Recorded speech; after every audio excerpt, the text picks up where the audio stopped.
আপনাদের সবাইকে স্বাগত জানাচ্ছি আমি রাসেল। আশা করছি আপনারা সবাই ভালো আছেন, ভালোর দলে আছেন।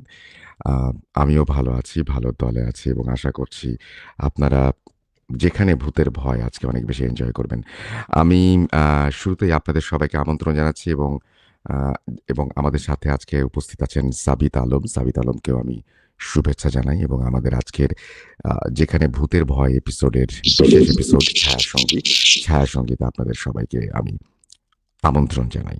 এবং ছায়াসঙ্গী আসলে কি? আমরা একটু ডেসক্রাইব করেছি, তারপরে একটু গুছিয়ে বলব। ছায়াসঙ্গীটা হচ্ছে এরকম ধরনের যে আমাদের বিভিন্ন সময় আমরা দেখি যে আমাদের চারপাশে আম উম আমাদের কারো অস্তিত্ব আমরা অনুভব করি। আমাদের মাঝে, মাঝে মনে হয় যে আমরা হয়তো একা নই। বিশেষ করে যখন আমরা কোনো একা ঘরে থাকি বা বাসায় আমরা একা, তারপরেও মনে হয় যে কেউ একজন যেন আরো একজন আছে। সুতরাং এর উৎপত্তি অবশ্যই কোনো অদৃশ্য মানে জগৎ থেকেই হয়তো হবে।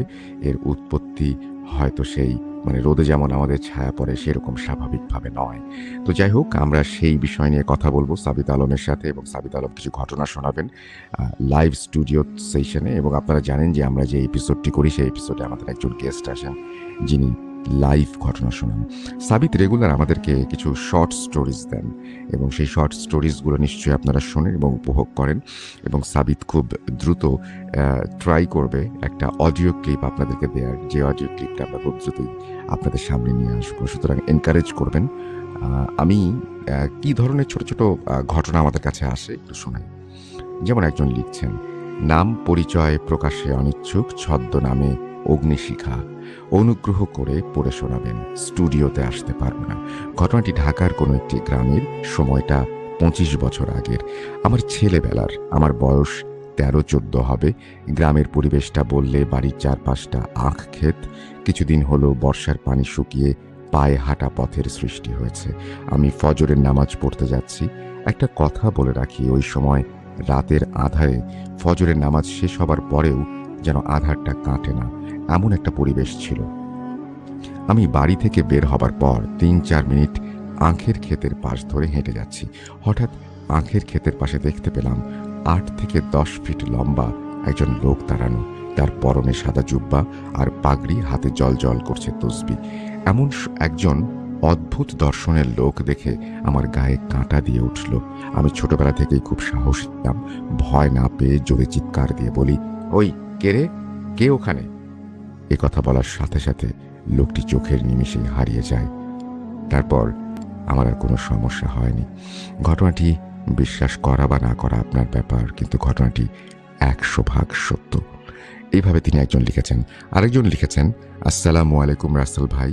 আশা করি আল্লাহর রহমতে আপনি ভালো আছেন। আচ্ছা, এই ঘটনাটা আমরা সাবিতের সাথে কথা বলে আবারও শুরু করব। আশা করছি যে আপনারা প্রথম থেকে শেষ পর্যন্ত আমাদের সঙ্গে থাকবেন। সাবিত, আমন্ত্রণ জানাচ্ছি আমাদের আজকের এপিসোডে। কেমন আছেন আপনি? আসসালামু আলাইকুম ভাইয়া এবং আমার প্রিয় শ্রোতা বন্ধুরা। আমি আলহামদুলিল্লাহ ভালো আছি। আশা করি রাসেল ভাই আপনি এবং শ্রোতা বন্ধুরা সবাই ভালো আছেন আল্লাহর রহমতে। ওকে। সো আমরা একটা যেটা করতে চাই সেটা হচ্ছে আমরা আ সাবিত তো জানেন যে সাবিতের অনেক গুণ আছে। সাবিত খুব দ্রুত আমাদের আ ঘটনা লিখে পাঠাতে পারেন। তিনি ঘটনা সংগ্রহ করার জন্য দেশের বিভিন্ন জায়গায় যেতেও প্রস্তুত অলওয়েজ। মানে ময়মনসিংহ থেকে ঢাকায় আসতে রাজি, ঢাকা থেকে হয়তো চিটাগং যেতে রাজি। মানে উনি আমাকে নিজে সেরকম একজন মানুষ যিনি আমাকে নিজে ফোন করে বলেছেন যে, "ভাইয়া আমি কি শুধু ময়মনসিংহের এদিকেই ঘটনা দেখব নাকি অন্য কোথাও যেতে পারি?" আমি বলেছি, "হ্যাঁ, আপনি যেতে পারেন।" তো এরকমই একটা মানে কি বলবো যে নিবেদিত প্রাণ আমি বলতে চাই। তো যাই হোক আমরা সাবিত আলম, আমি খুবই লাকি যে আজকে আমাদের সাথে আছেন। সাবিত আজকে আমাদের ঘটনা শোনাবেন। আমরা সাবিতের ঘটনা শুনে আসব। সাবিত, শুরুতে একটু বলবেন যে ঘটনাটি কোথা থেকে আপনি সংগ্রহ করেছেন এবং ঘটনাটি কার সাথে ঘটেছে? তারপরে আমরা ঘটনায় যাব। আমি আজকে মূলত যেই ঘটনাটি শেয়ার করব এটি আমি সংগ্রহ করেছিলাম গত ২২শে নভেম্বর আহ, এই ময়মনসিংহ ভূত.কম লাইভের একটি অনুষ্ঠানে। সেখানে একজন আমাকে সেই ঘটনাটি বলেছিলেন। উনি নিজের নাম বলতে ইচ্ছুক নন, কিন্তু ঘটনাটি ঘটেছিল আসলে ওনার বোনের সাথে। তো উনি ওনার বোনের নামটি আমাকে বলেছেন। ওনার সেই বোনের নাম বোনের হচ্ছে, নামটা কি আমরা মানে শুনবো? মানে আমরা কি সেই বোনের নামটা জানতে পারবো নাকি সেটাও জি জি, আমরা জানবো না? আহ, উনি উনি বোনের নাম বলতে কোনো ওনার সমস্যা নেই, বাট উনি নিজের নামটা গোপন রাখতে চেয়েছেন। বোনের ডাক নামটা আমরা শেয়ার করতে পারি। ওনার ওকে। বোনের ডাক নাম হচ্ছে আসলে আমরিন। আমরিন আপু, ওনাকে সবাই এমি বলে ডাকতেন। তো আমরিন আপু যখন জন্ম হয়, ওনাদের পরিবারের একটা রেওয়াজ ছিল, সেটা হচ্ছে কি জন্মের মোটামুটি ৫-৭ বছর পরেই পরিবারের মধ্যে বিয়ে যেই জিনিসটা থাকে, এই জিনিসটা হচ্ছে ফিক্সড হয়ে যায়। হুম। সেই অনুযায়ী আমরিন আপুর খালার মানে খালার ছেলের সাথে তার হুম। বিয়েটা শুরুতেই হচ্ছে ফিক্স করা ছিল। আচ্ছা। তো এই বিয়ে ফিক্স করার পরে উনার খালার আচরণ যেন অনেক রকম চেঞ্জ হয়ে যায়। লাইক হচ্ছে উনার খালা পরিবারের উপর একটা রব জমাতে শুরু করেন, অহংকারী হয়ে যান এবং নিজের কথাতে আমরিন আপুর পরিবারকে নাচাতে শুরু করেন। একদিন একটা ওকে। কাহিনী হয়, সেটা হচ্ছে যে আমরিন আপু মানে আমরিন আপুর আম্মু কোনো একটা কারণে হচ্ছে ঘরের ভেতরে সেলাইয়ের কাজ করছিলেন এবং উনার খালা বাসায় এসে ওনাকে বলছেন কি যে তুমি তোমার এই প্রতিবেশীর সাথে কথা বলবা না। তো আমরিন আপুর আম্মু জিজ্ঞেস করলেন যে কেন কথা বলবো না? তো উনি বললেন কি যে কথা আমি বলতে মানা করেছি, তুমি বলবা না। আমরিন আপুর আম্মু জিজ্ঞেস করলেন একটা কারণ তো থাকবে। পরে উনি বললেন কি সমস্যা আছে, আমার সাথে ওনাদের ঝগড়া হয়েছে, ওনাদের আচার আচরণ ভালো না, তো তুমি ওদের সাথে কথা বলবা না, তোমাদের পরিবারেরও কেউ যেন কথা না বলে। আমরিন আপুর আম্মু মেনে নিলেন বিষয়টা এবং এই খালার জন্যে আমরিন আপুর ফ্যামিলির মানুষের প্রায় সবার সাথেই, আত্মীয়-স্বজন হোক বা হচ্ছে পাড়া প্রতিবেশী হোক, সবার সাথেই হচ্ছে একটা ডিসট্যান্স তৈরি হয়ে যায়। তো একবার আমরিন আপুর খালা উনাদের বাসায় এসে বলেন কি যে, "দেখো, আমাদের ভাইয়ের কি একটা সমস্যা।" মানে উনার বড় ভাইয়ের কথা বলছেন, আমরিন আপুর বড় মামা। তো আমরিন আপুর আম্মু জিজ্ঞেস করলেন, "জি ভাইজানের কি সমস্যা?" পরে বললেন কি, "আমার ঘরে আ যুবতী ২ জন মেয়ে থাকতে উনি উনার ছেলে ২ জনের বিয়ে বাহিরে মানে পরিবারের বাহিরে গিয়ে ঠিক করছেন। এটা কি ঠিক করছেন বলো তো?" তো আমির আপুর আম্মু বললেন কি, "আপা, বিয়ে-শাদীর বিষয়টা আসলে মানুষের ব্যক্তিগত ব্যাপার। সো এটা যদি কেউ বাহিরে করতে চায় বা পরিবারের ভেতরে করতে চায়, ওটা শুধুমাত্র তাদের একটা সিদ্ধান্ত। এখানে তো আসলে আমরা কিছু বলতে পারছি না।" তো আমির আপুর খালা বললেন কি, "তুমি তাদের তরফদারি কেন করছো? আমার ভাইয়ের তরফদারি তুমি কেন করবা? তুমি আমার পক্ষে কথা বলবা। বাসায় দুটো যুবতী মেয়ে ভেবে বসে থাকার মানে তুমি বোঝো? তোমার মাথায় তো কোনো চিন্তা নেই। তোমার মেয়েকে তো হচ্ছে আমি এনগেজমেন্ট করে ফেলছি। বিয়ে ঠিক হয়ে গেছে। তো তোমার মেয়ের ভবিষ্যৎ নিয়ে তো তোমার কোনো চিন্তা নেই। সো আমার তো চিন্তা থাকবে আমার মেয়েদেরকে নিয়ে, তাই না? তো ও যদি অন্য কোনো জায়গায় ওর ছেলেদেরকে বিয়ে দেয়, তাহলে আমরা ওই বিয়েতে শামিল হব না।" তো এখানে আমরিন আপুর আম্মু একটু রেগে যান। বলেন কি যে, "দেখেন আপা, ভাইজানের সাথে এটা আপনার সমস্যা, আমার তো না। উনি তো আমার ভাই। আমার সাথে উনার খুব ভালো সম্পর্ক, আমার আপন ভাই। তো উনি যদি আমাকে নিমন্ত্রণ করেন তাহলে আমি কেন যাব না? বা আমরাই বা কেন যাব না? আপনার সমস্যা আপনি দেখেন, আমার সমস্যা আমি দেখতেছি।" তো সেদিনের পর আ আমরিন আপুর মানে আম্মুর বড় ভাইয়ের ছেলেদের বিয়ে ঠিক হয় এবং সেই বিয়েতে উনারা অ্যাটেন্ড করেন। কিন্তু বিয়ে অ্যাটেন্ড করে আসার পরে মানে বিয়েটা উনারা জাস্ট খাওয়া-দাওয়া করে চলে এসেছিলেন। এরপর উনারা কোনো একটা কারণে থাকেননি। তো রাতের বেলা হচ্ছে আমরিন আপুর বড় মামা আমরিন আপুর আম্মুকে ফোন দিয়ে বলে কি যে, "ছোট, তোমার বড় বোন তো আমার ছেলের বিয়েতে এসছিল।" আমরিন আপুর আম্মু একটু অবাক হন যে, "ও আসছিল, আমাকে তো কিছু জানাইলো না।" পরে আমরিন আপুর আম্মু হচ্ছে উনার বড় বোনকে ফোন করলেন। ফোন করে বললেন কি, "আপা, আপনি কি গেছিলেন বিয়েতে?" তো উনি বললেন কি যে, "হ্যাঁ বাবা, আমি আসলে গিয়েছিলাম। কারণ ও আসলে এসে আমার হাতে পায়ে ধরা শুরু করেছে। তো আমি আর কি করব? আমি চিন্তা করলাম যে ঠিক আছে, আমার তো ভাই, তো ছেলের বিয়েতে যাই, তাদের সমস্যা নেই।" কিন্তু আমির আচ্ছা। আপুর আম্মু যখন তার বড় ভাইয়ের কাছে জিনিসটা বললেন, তখন উনার বড় ভাই বললেন কি যে, "না, আমরা তো তাকে কোনো নিমন্ত্রণ কেন, তাকে কোনো কার্ড পর্যন্ত দেইনি। আর তার হাতে পায়ে ধরবো? এটা কখনোই করিনি আমরা। উনি মিথ্যা কথা বলছেন।" আচ্ছা। তো আমরিন আপুর আম্মু তখন তার বড় বোনকে বললেন কি যে, "আপা, তুমি মিথ্যা কথা কেন বলতেছো? এটা তো ভেরিফাই করলাম আমি।" তো উনি বলতেছেন কি যে, "আমি গেছি ভালো করছি। এখন তুমি কি করতে চাও? তোমার সমস্যাটা কি? গেছি তাতে কি হইছে?" তো আমরিন আপুর আম্মু বলল কি যে, "দেখেন আপা, আমার মেয়ের যেই এনগেজমেন্ট আছে, এটা আপনার সাথে, আপনার ছেলের সাথে আমি ভেঙে দিচ্ছি।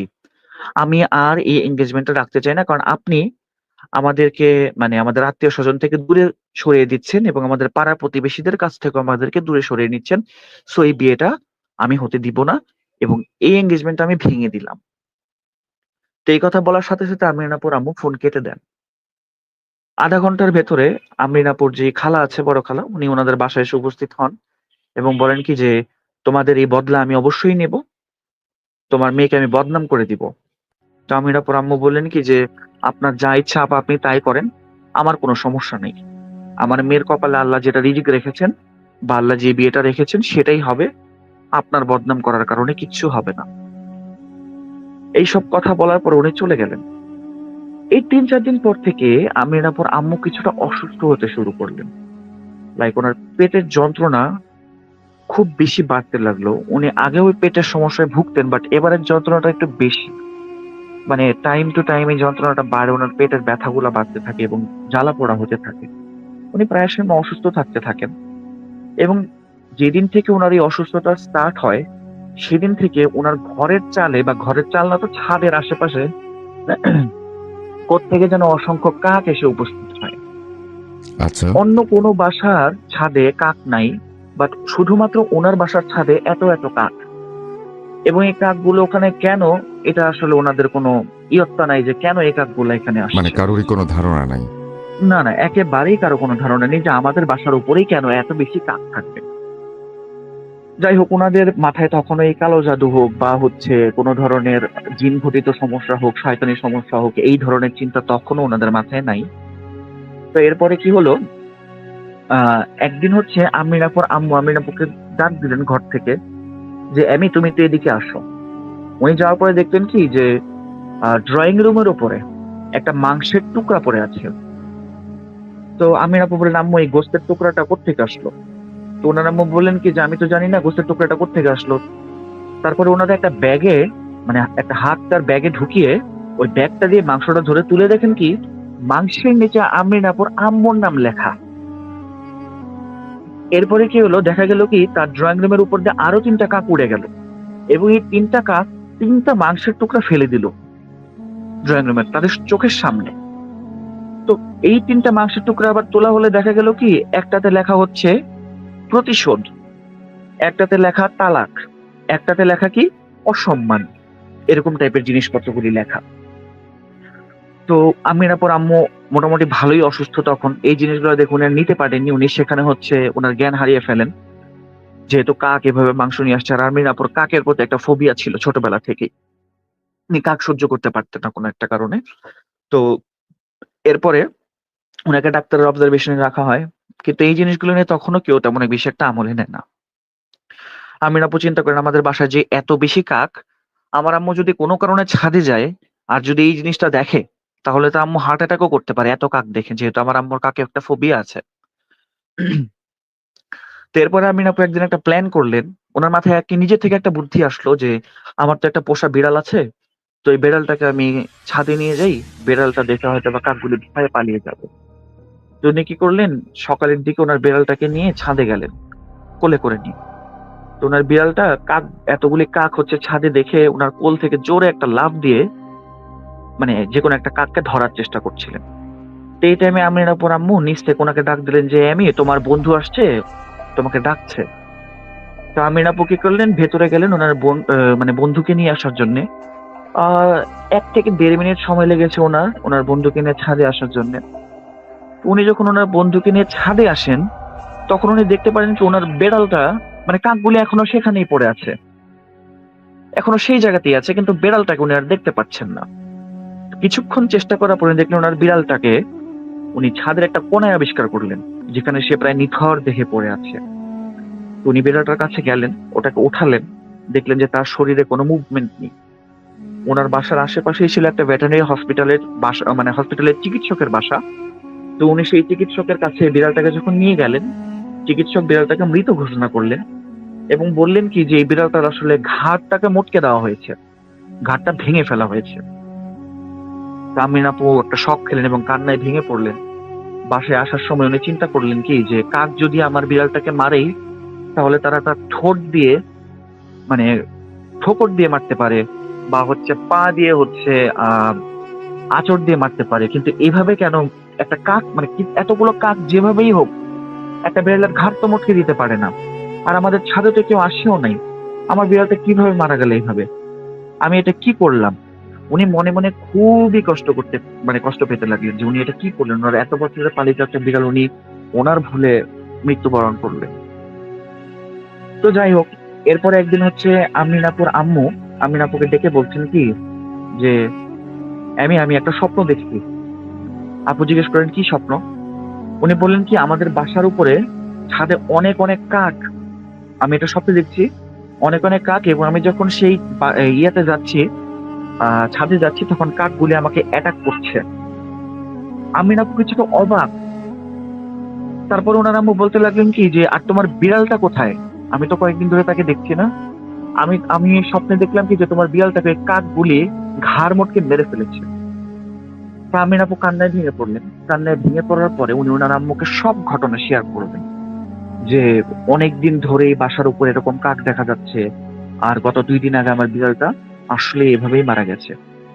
তো ওনারা অবাক যে ওনার আম্মু কিভাবে এই স্বপ্নটা দেখলেন, এটা মানে কিভাবেই বা সম্ভব। তা আমিন আপুর আম্মু ওনাকে বললেন কি, চল আমি গিয়ে দেখবো যে ছাদে কি এত কাক কিসের জন্য। উনি ছাদে যখন গেলেন, তখন ছাদের দরজা খোলার সাথে সাথে এতগুলি কাক দেখে উনি সেন্সলেস হয়ে যান। তো এরপর ওনাকে ভেতরে আনা হয়, আবার ডাক্তারি চিকিৎসা দেওয়া হয়। ওনার অবস্থা আস্তে আস্তে অনেক খারাপ হতে থাকে। তো এরপরে উনি দেখলেন কি, উনার ঘরের ভেতরে আবার সেই আগের মতো কয়েকটা মাংসের টুকরা পড়ছে, এবং এবার এগুলোতে লেখা, 1 নম্বর হচ্ছে মৃত্যু, হুম। 2 নম্বর হচ্ছে বিচ্ছেদ, এবং 3 নম্বর হুম। হচ্ছে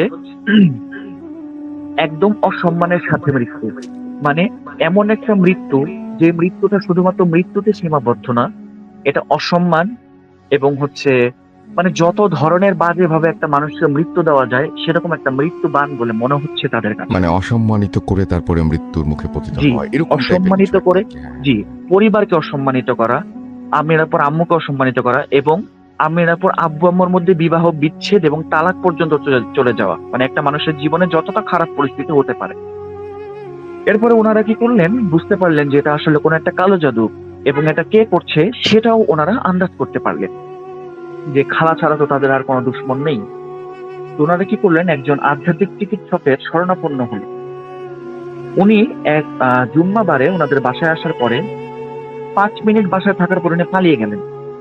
এরপর ওনার সাথে যখন আমিরাপুর আব্বু যোগাযোগ করেন, তখন উনি বলেন কি যে, ভাই এটা অনেক কঠিন একটা জিনিস, এটা যদি আমি করতে যাই তাহলে আমার জীবনের ঝুঁকি আছে, সো এটা আমি করতে পারবো না, আমাকে মাফ করে দেন।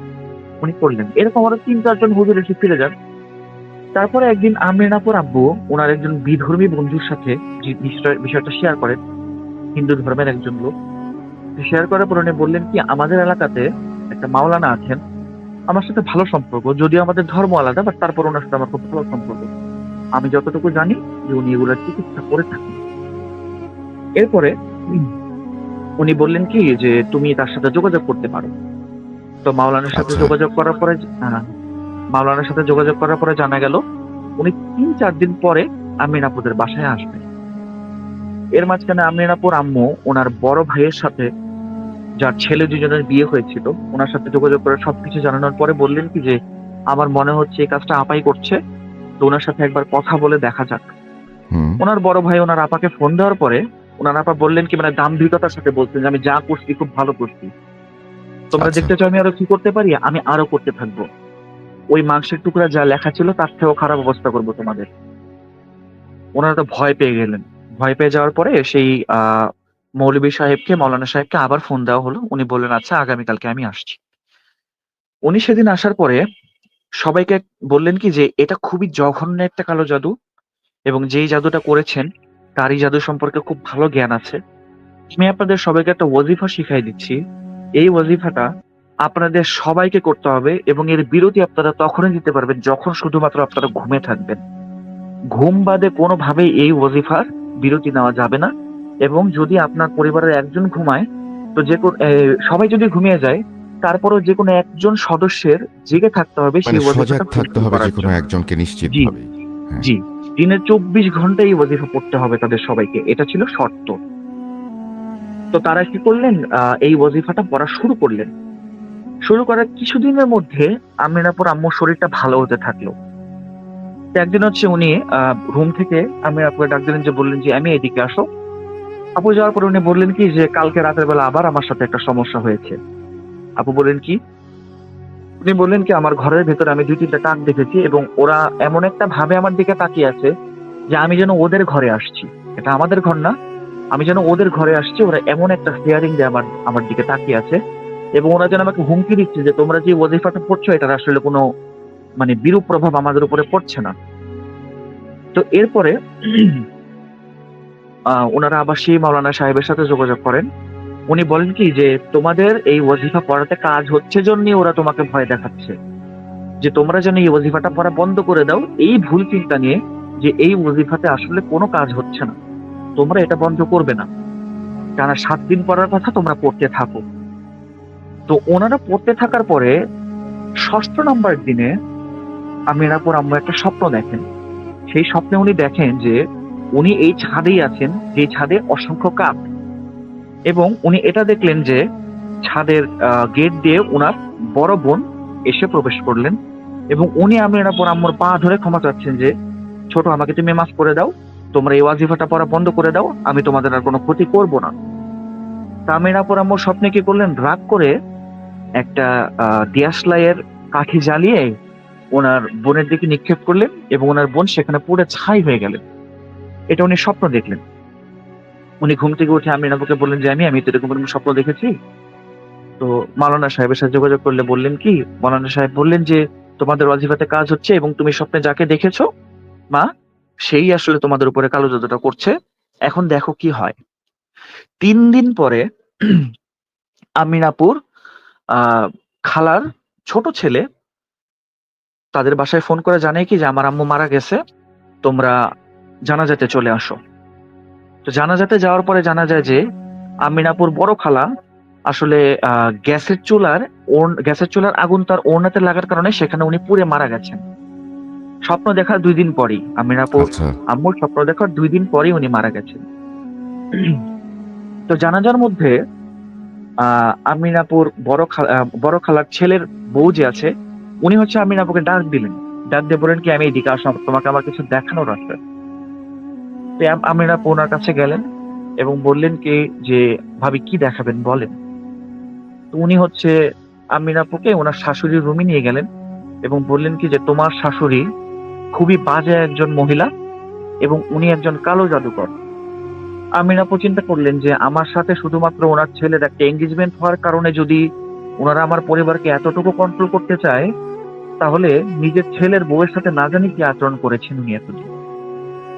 তো এরপরে উনি হচ্ছে আমির আপুকে ওনার শাশুড়ির আলমারিটা খুলে দেখালেন, যেখানে শয়ে শয়ে মাংসপিণ্ড, কাটা কাটা মাংস, শুকনো মাংস বা হচ্ছে কাঁচা মাংস রাখা, এবং এগুলো প্রত্যেকটা মাংসের পেছনে কোনোটাতে আমিনাপুর নাম লেখা, কোনোটাতে আমিনাপুর আম্মুর নাম লেখা, কোনোটাতে ওনার বাবার নাম লেখা, মানে সবারই কোনো না কোনো ভাবে নাম লেখা আছে।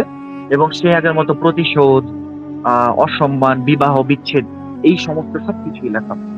উনি তো বুঝিয়ে নিলেন যে এই কালো জাদুটা আসলে কে করেছিলেন। তো এরপরে উনি সেখান থেকে চলে আসেন এবং ওনার আম্মু আব্বুর সাথে বিষয়টা শেয়ার করেন এবং শেয়ার করার পরে মৌলভী সাহেবের সাথে কথা বলেন।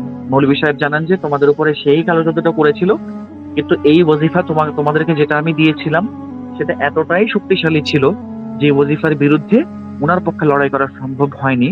কারণ উনি হয়তো বা কালো জাদুর এই বিদ্যাটা সুন্দর করে শিখেছিলেন, কিন্তু ওনার হয়তো বা প্রপার যে কালো জাদুটার জ্ঞান সেটা হয়তো বা ছিল না, না হলে এই ওজিফার আরো যুদ্ধ করতে হতো। কিন্তু আসলে ওনার মৃত্যুটা হয়েছে এইভাবে যে তোমরা যখন ওয়াজিফাটা পড়ছো তখন তার পাঠানো যে জিন বা শয়তানগুলো ছিল ওগুলো ওনার উপরেই আক্রমণ করে দেয়।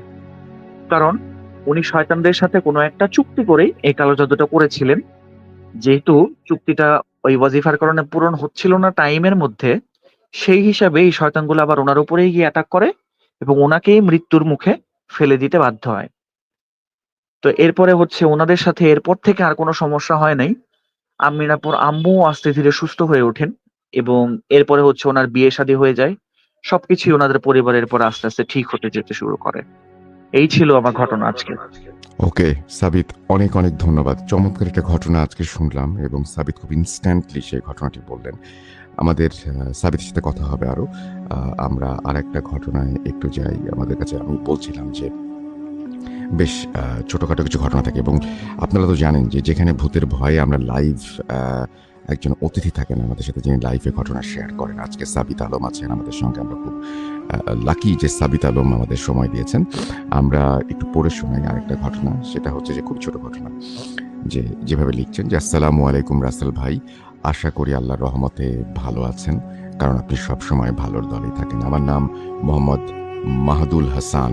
আমার বাসা ব্রাহ্মণবাড়িয়া জেলার নবীনগর থানার টিয়ারা গ্রামে।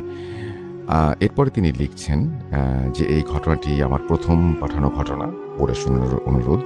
ঘটনাটির নাম তিনি দিয়েছেন অন্ধকার ঘর।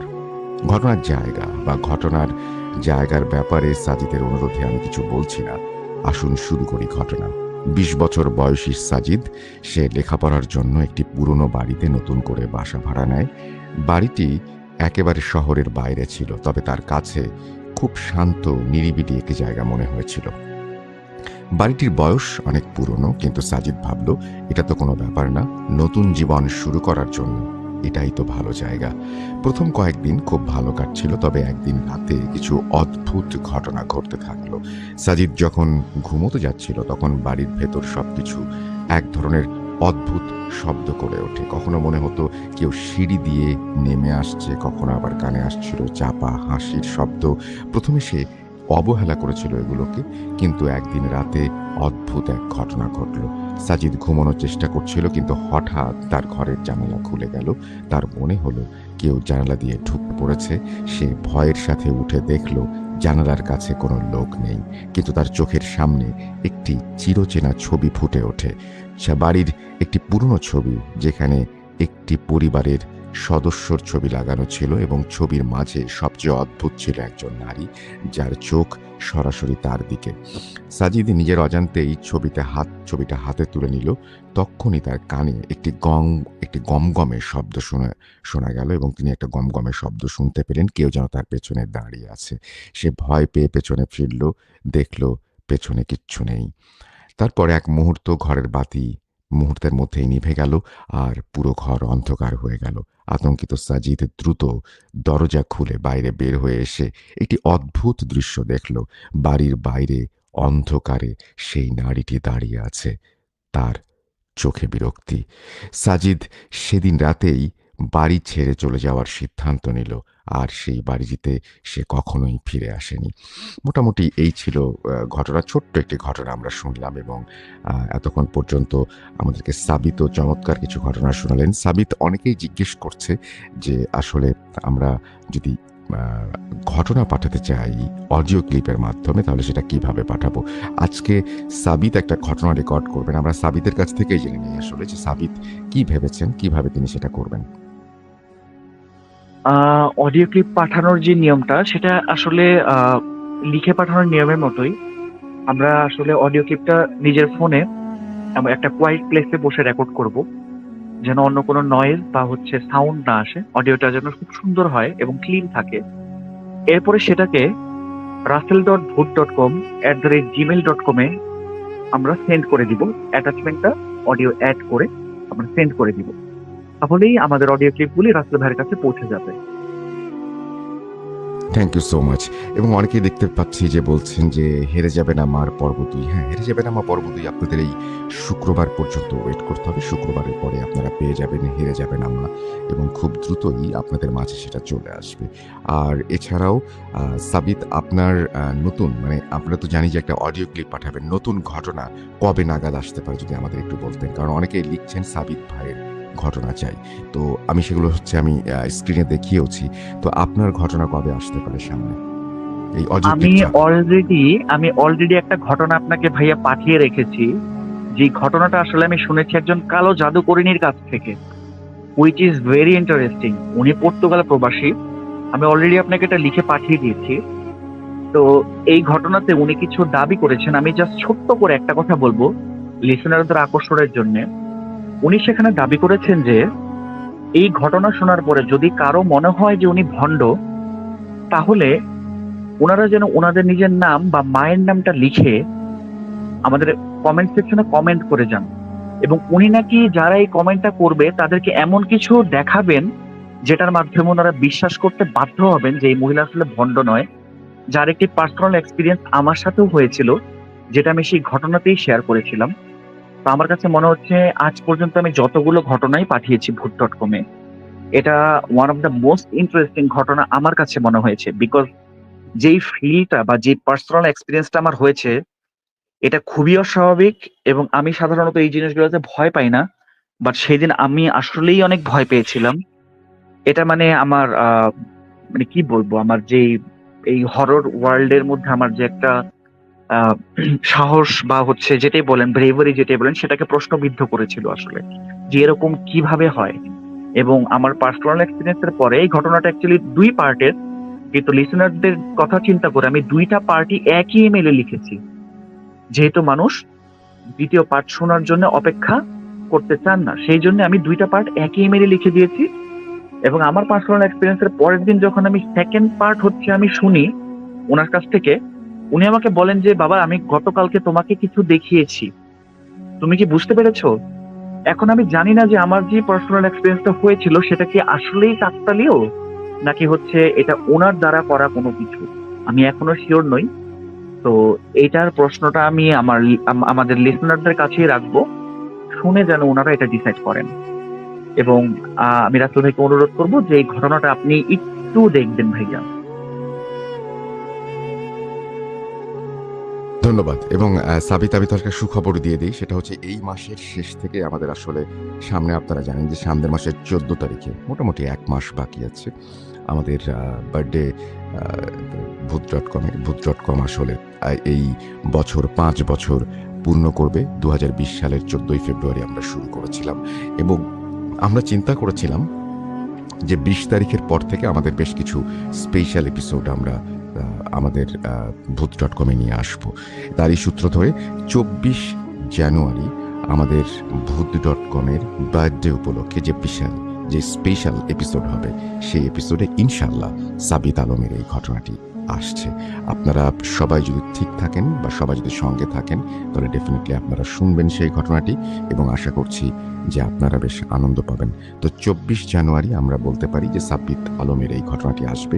আপনারা সবাই প্রস্তুত থাকবেন এবং আমাদেরকে অবশ্যই শুনবেন। এছাড়াও আরও অসংখ্য কমেন্ট রয়েছে। তো সাবিত, আপনি জেনেই গেলেন এবং আপনার যে এই ঘটনার যে এক্সপেরিয়েন্স, সেই এক্সপেরিয়েন্সের একটা ভিডিও ক্লিপও আমরা পাবলিশ করতে চাই সবার জন্য, যাতে সবাই বারবার দেখে সেটা উপলব্ধি করতে পারেন। তো আমরা আশা করব যে আপনারা ২৪ জানুয়ারি সাবিতের এই ঘটনাটি, যারা পছন্দ করেন সাবিতকে বা এতক্ষণ ধরে লিখছিলেন সাবিত আলমের ঘটনা চাই, তিনি একটা বিশাল ঘটনা পাঠাচ্ছেন, যে ঘটনাটি আমরা নিয়ে আসছি ২৪ জানুয়ারি আমাদের বার্থডে স্পেশাল এপিসোডের প্রথম পর্ব হিসেবে। তো এখনো পর্যন্ত বার্থডে স্পেশালে আমাদের কোনো ঘটনা আমরা সাজাতে পারিনি, কিন্তু এই ঘটনাটি দিয়ে আমরা শুরু করতে চাই আমাদের এই নতুন যে জার্নি, সেই জার্নিটা ৫ বছরের যে জার্নি, সেটা সাবিতের এই ঘটনা দিয়ে শুরু করতে চাই। সাবিত, আমার মনে হয় যে আপনিও আমার সাথে একমত হবেন, তাই তো? অবশ্যই ভাইয়া, and I am very okay, excited for that story. Okay. Thank you so much Sabit. আপনি অনেকক্ষণ পর্যন্ত আমাদের সময় দিয়েছেন এবং যারা এতক্ষণ পর্যন্ত আমাদেরকে শুনলেন, যারা আমাদেরকে ভালোবাসেন, যারা কমেন্ট করলেন, তাদের সবাইকে অনেক অনেক ধন্যবাদ। একটু জানিয়ে রাখি, আমরা প্রত্যেক বৃহস্পতিবার আপনাদের জন্য ঘটনা পাবলিশ করি এবং এই বৃহস্পতিবার একটা লম্বা স্টোরি যাবে ভূত.com-এ। নতুন একটা স্টোরি আমরা পাবলিশ করছি। আপনারা জানেন যে বৃহস্পতিবার নতুন ঘটনা আমরা এখন দিচ্ছি, রেগুলারই দেই, এবং শুক্রবারেও আপনারা ঠিক যথারীতি শুনতে পাবেন আমাদেরকে। এছাড়াও মঙ্গলবারে, যেখানে ভূতের ভয় নিয়ে আমরা হাজির হয়ে যাব। তাছাড়াও সোমবার এবং বুধবার আপনারা খুব শর্ট স্টোরিজ কিছু শুনতে পারবেন আমাদের ভূত.com চ্যানেলটিতে। আর রাসেল ভূত.com চ্যানেলের সঙ্গেই থাকুন অনুগ্রহ করে। এখন আমরা 1 মিলিয়নের একটা 1 মিলিয়ন সাবস্ক্রাইবার্স আমাদের এই চ্যানেলে। আমরা অনুরোধ করব যে আপনারা অনুগ্রহ করে আমাদের এই চ্যানেলটি সাবস্ক্রাইব করুন to get all the notifications, and don't forget to hit the bell icon, যাতে হচ্ছে আপনি সমস্ত নোটিফিকেশনগুলো যথাসময়ে পেয়ে যান এবং কোনো কিছু মিস না করেন। কারণ ভূত.com-এর এই চ্যানেলটিতে প্রতিদিনই কিছু না কিছু হচ্ছে। আমরা আজকের মতো বিদায় নেব। সাবিত, যদি আপনি আপনার লিসেনারদের উদ্দেশ্যে কিছু বলতে চান, বলতে পারেন খুব অল্প সময়ের মধ্যে, তারপরে আমরা বিদায় নেব। আমি লিসনারদের কাছে একটা কথাই বলতে চাই, আমি যখন পার্সোনালি ভূত.com-এ ঢুকে এন্টার করি, তখন যে পরিমাণে সাবস্ক্রাইবার ছিল এত অল্প সময়ে যেটা 1 মিলিয়নে আপনারা নিয়ে এসেছেন সেটার জন্য আসলেই আমাদের ভূত.com এর পুরো পরিবার আপনাদের কাছে কৃতজ্ঞ। এভাবেই আমাদের সবাইকে সাপোর্ট করে যাবেন যেন আমরা এই ভয়ের জগৎটাকে আপনাদের কাছে আরেকটু খুলে ধরতে পারি। যেন এই ভয়ের জগতের এক্সপেরিয়েন্স আপনারা আরেকটু খোলামেলা ভাবে নিতে পারেন। সকলেই ভালো থাকবেন। ধন্যবাদ এবং আসসালামু আলাইকুম। এবং রাসেল ভাইকে অভিনন্দন জানাবো 1 মিলিয়ন সাবস্ক্রাইবারের জন্য ইউটিউব চ্যানেলে। অনেক অনেক অনেক ধন্যবাদ। এবং আপনারা নিশ্চয়ই জানেন যে এই বছরের প্রথম অতিথি হিসেবে আজকে আমাদের সাথে আসলে সাবিত আলম যেখানে ভূতের ভয়ে অংশ নিলেন, বার্থডের প্রথম এপিসোডটিও তিনি করবেন। সুতরাং বুঝতেই পারছেন যে আমাদের যে 1 মিলিয়ন, এখানে সাবিত, সিফাত এদের বিশাল একটা ভূমিকা রয়েছে। এছাড়াও আমাদের সঙ্গে কাজ করছেন গোলাম রাব্বি, অক্লান্ত পরিশ্রম করেন তিনি সারাদিন। আমাদের সাথে আছেন তানভীর তুষার, আমাদের সাথে আছেন মুস্তফা আলম রোমান, আমাদের সাথে আছেন রাকিব, আমাদের সাথে আছেন আরাফাত, আমাদের সাথে আছেন রিফাত। আমাদের সাথে এই মানুষগুলো যদি না থাকতো এই জার্নিটা অনেক কঠিন হয়ে পড়তো। আপনাদের সবাইকে অসংখ্য ধন্যবাদ। এবং সবার আগে আপনারা ছিলেন বলেই এতটা পথ পাড়ি দেওয়া সম্ভব হয়েছে। ভালো থাকুন, সুস্থ থাকুন, মোস্ট ইম্পর্টেন্টলি ভূত.com এর সাথে থাকুন। আল্লাহ হাফেজ।